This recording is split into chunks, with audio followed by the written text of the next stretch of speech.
Bismillahirrahmanirrahim. Assalamualaikum warahmatullahi wabarakatuh. Selamat pagi, anak-anak. Apa kabar siswa-siswi kelas 10 SMK Nur Azhar? Mudah-mudahan dimanapun kalian berada, semoga tetap dalam keadaan sehat walafiat. Dan tetap semangat dalam belajar. Meskipun saat ini kita masih belajar via daring atau online. Hari ini kita masuk ke pertemuan kedua mata pelajaran simulasi dan komunikasi digital. Pada pertemuan kedua ini kita akan membahas tentang logika dan algoritma dalam komputer.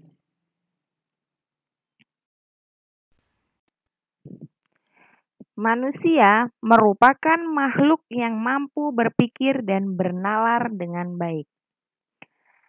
Ketika manusia berpikir, kadangkala dipengaruhi oleh berbagai macam kecenderungan, emosi, subjektivitas, dan berbagai hal lain yang menjadikan manusia tidak dapat berpikir dengan jernih dan logis, sehingga menghasilkan kesalahan berpikir yang pada akhirnya akan mengakibatkan kesimpulan yang salah.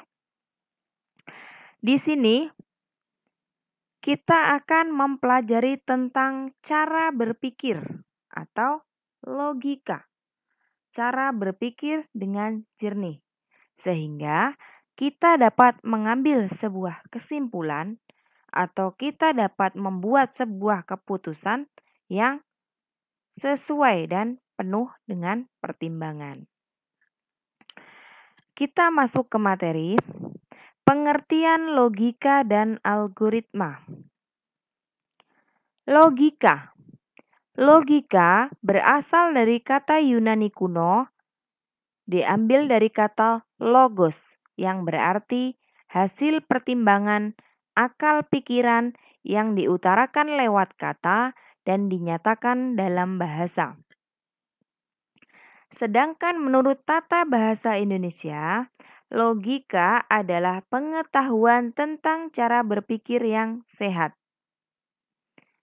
Artinya adalah suatu bentuk pemikiran yang harus diikuti agar berpikir secara valid, secara logis, secara semestinya yang berlaku menurut aturan yang berlaku.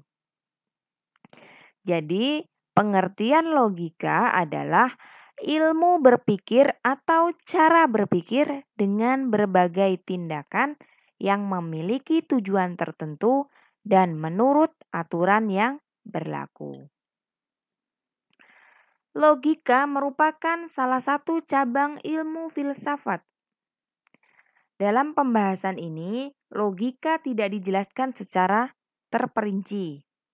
Hanya digunakan untuk mempelajari bernalar atau berpikir sebagai kecakapan hidup, berpikir secara lurus, secara tepat, secara runtut dan teratur, yang merupakan penerapan logika dalam kehidupan sehari-hari.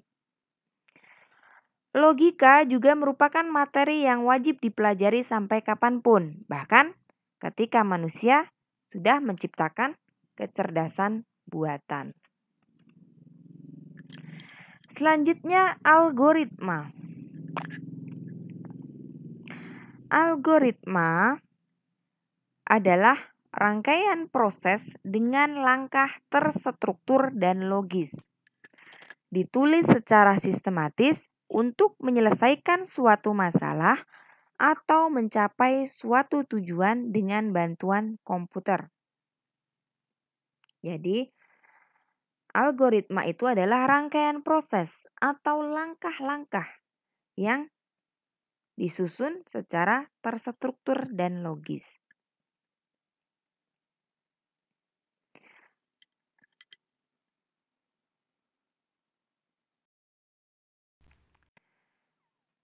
Setelah kita mengetahui pengertian dari algoritma, kita akan membahas tentang sistematika algoritma. Beberapa hal yang harus diperhatikan dalam membuat suatu algoritma. Yang pertama adalah bahasa yang dituangkan dalam program harus disampaikan dengan sederhana dan mudah dipahami oleh diri sendiri maupun orang lain.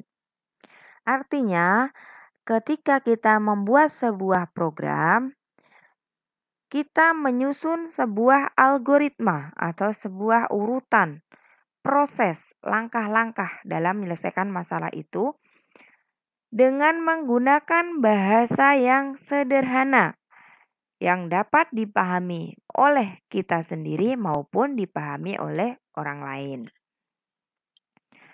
Selanjutnya, yang kedua adalah penulisan algoritma dapat dibuat berbeda setiap orang, tetapi tetap dengan memperhatikan urutan dan konsep.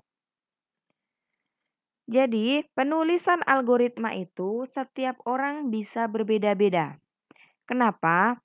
Karena setiap penulisan algoritma itu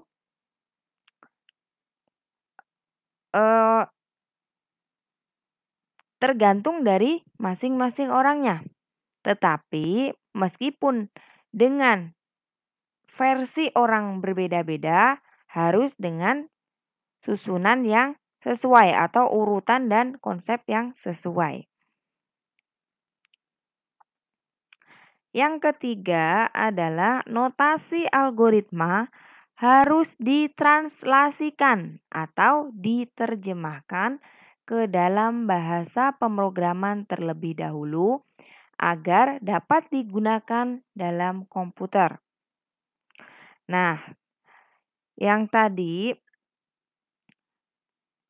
ketika yang pertama tadi membuat sebuah algoritma itu harus dengan bahasa yang sederhana yang bisa dimengerti oleh diri sendiri maupun orang lain. Selanjutnya yang harus dilakukan adalah membuat sebuah algoritma atau menulis sebuah urutan langkah-langkah tersebut meskipun setiap orang beda-beda harus sesuai dengan urutan dan konsepnya. Yang terakhir, setelah kita membuat algoritma, itu algoritma yang dibuat itu harus diterjemahkan ke dalam bahasa pemrograman agar dapat dipergunakan di dalam komputer. Karena komputer itu hanya mampu mengerti bahasa mesin, ya. Jadi bahasa kita itu tidak dapat dimengerti oleh bahasa mesin. Nah, caranya adalah ketika kita sudah membuat dengan bahasa kita, bahasa yang sederhana tadi, kita terjemahkan algoritma dengan bahasa yang sederhana tadi itu diterjemahkan ke dalam bahasa pemrograman supaya perintah yang akan kita buat itu dapat dimengerti oleh komputer.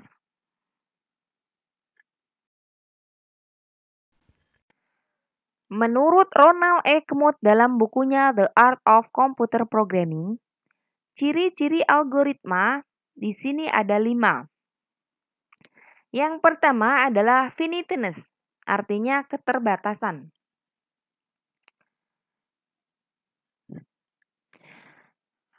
Maksudnya adalah algoritma harus berakhir setelah melakukan sejumlah rangkaian proses atau langkah-langkah yang dijalankan tadi. Jadi terbatas.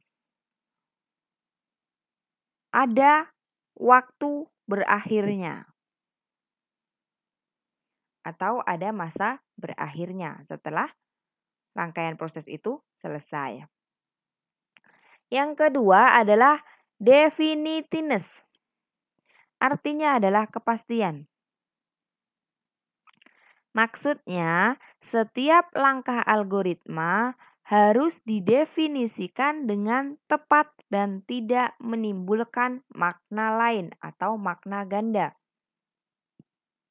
Jadi, suatu algoritma, suatu langkah-langkah algoritma itu harus jelas, harus pasti sehingga tidak menimbulkan makna lain atau makna ganda. Yang ketiga adalah input atau masukan. Sebuah algoritma memiliki 0 atau lebih input yang diberikan kepada algoritma sebelum dijalankan.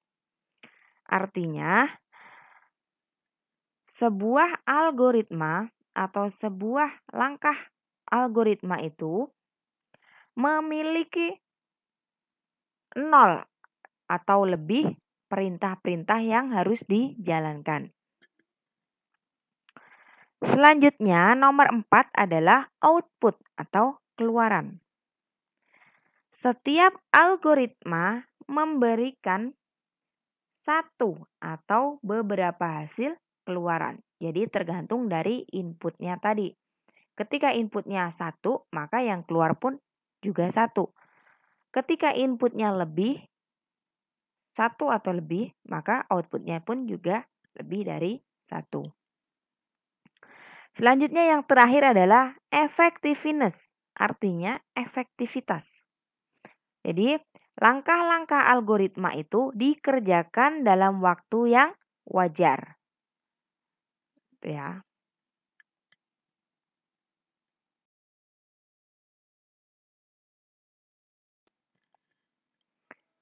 Kita masuk ke sistematika penulisan algoritma.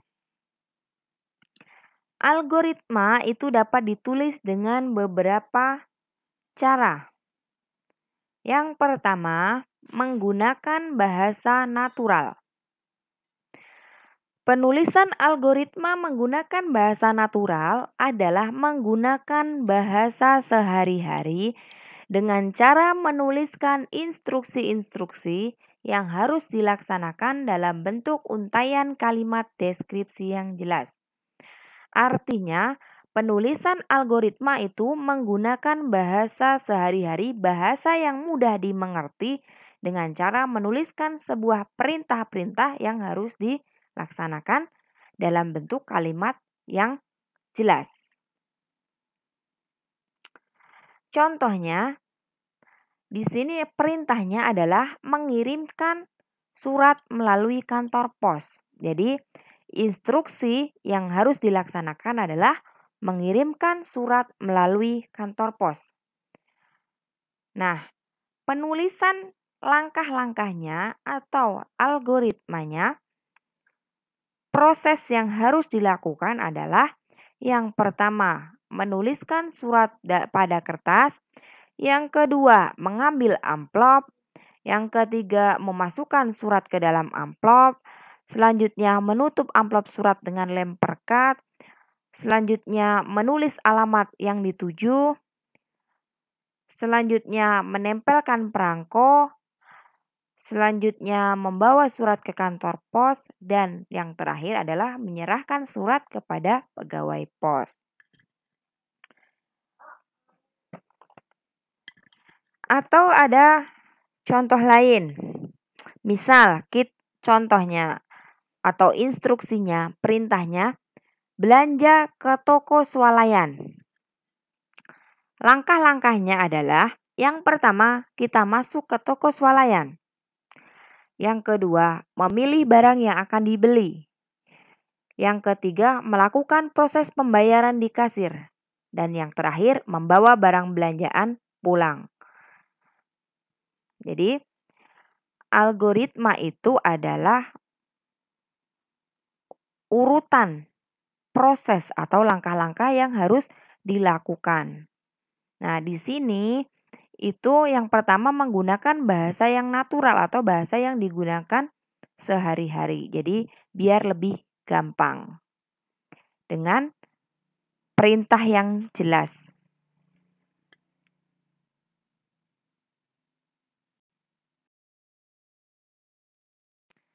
Selanjutnya, cara yang kedua adalah menggunakan kode semu. Pseudokode. Pseudokode berasal dari kata pseudo, yang artinya imitasi, mirip, atau menyerupai. dan kode berarti program. Pseudokode berarti kode yang mirip dengan kode program yang sebenarnya. Contoh, langkah-langkahnya. Perintahnya adalah rem, program menghitung luas persegi panjang. Langkah selanjutnya adalah let, data panjang diberi nilai awal 0. Selanjutnya, let, data lebar diberi nilai awal 0. Selanjutnya, input data panjang, input data lebar, luas sama dengan data panjang kali data lebar, print luas persegi panjang, dan diakhiri dengan end, artinya menutup program. Selanjutnya, cara yang ketiga adalah menggunakan diagram alir atau flowchart, yaitu algoritma digambarkan dalam suatu diagram, langkah, dan tahapan. Jadi,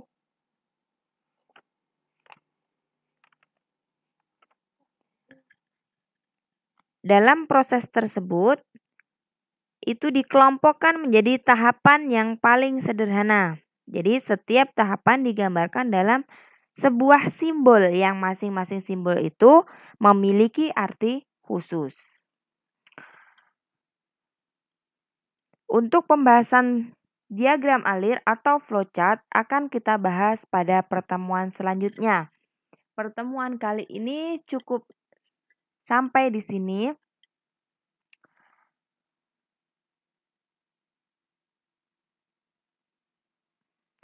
Kurang dan lebihnya saya mohon maaf.